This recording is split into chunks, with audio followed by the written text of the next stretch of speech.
คำแดงนี่ได้หรือบ่นี่ได้ดีไปเจ้าพ่อคำแดงเจ้าพ่อระบบอยู่น้ำทีหนึ่ง ตอนนี้เจ้าพ่อคำแดงกำลังกินอยู่ เจ้าพ่อคำแดงอยู่น้ำทีสองนี่ลูกเดียวเฮ้ยเจ้าพ่อคำแดงผมเชื่อใจเจ้าพ่อรอบนี้รอบจุดรอบกินเองไม่งอกเอาขาดเลยขาดเลย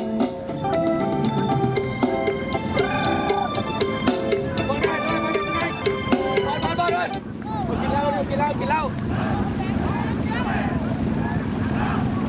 ยังดึงกันอยู่ยังดึงกันอยู่ตอนนี้ยังดึงกันอยู่ขันแหงฝั่งนี้วันนั้นกินตอนนี้ยังพวกนี้สูสีดึงกันอยู่พี่น้องเอ้ยดึงกันอยู่เอาเจ้าพ่อคำแดงขึ้นไปอีกประมาณ1 เมตรพี่น้องเอ้ยเสียกันแดงพี่น้องตอนนี้มีการสูสีอย่างเต็มที่เอาสู้กันไปเจ้าพ่อคำแดง อันเลย เฮงไปใส่เบิร์ดเอากลับขึ้นมาสู้เดี๋ยวได้โดนทำที่สอง พ่อคำแดงอย่าอ่อนแออย่าอ่อนเพลีย ยืนอย่างเดียวเจ้าบอลจุจิโซเซียเบรกขึ้นมาจุจิโซเซียโคเน ลักไส้คู่กัน ลักไส้พ่อคำแดงกินแล้ว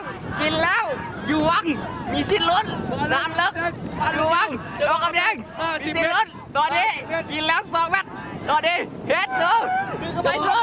กำลังเฮ็ดเฮ็ดอย่าแพ้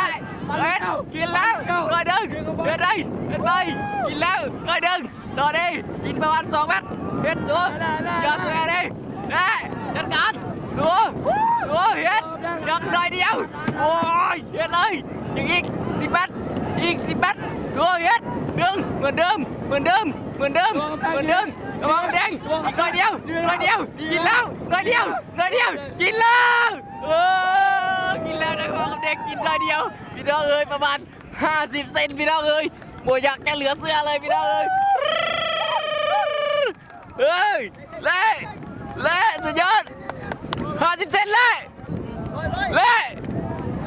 50 เซนสุดยอดเก่งมาก50 เซนถือว่าคู่ขี้สูสีถือว่าอันดับ1ของประเทศเลยตอนนี้คู่หยุดโลกพี่น้องเอ๋ยตอนนี้ขออภัย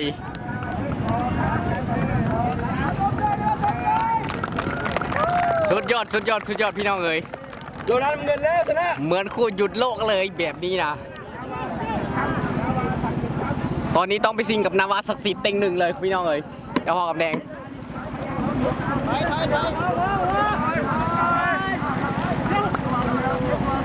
เจ๋วมากๆสุดยอดเลยโอ้โหกินอะไรเจไรเจ้าบอลระวังเจไรตัวมือทำไมกินน้อยจัง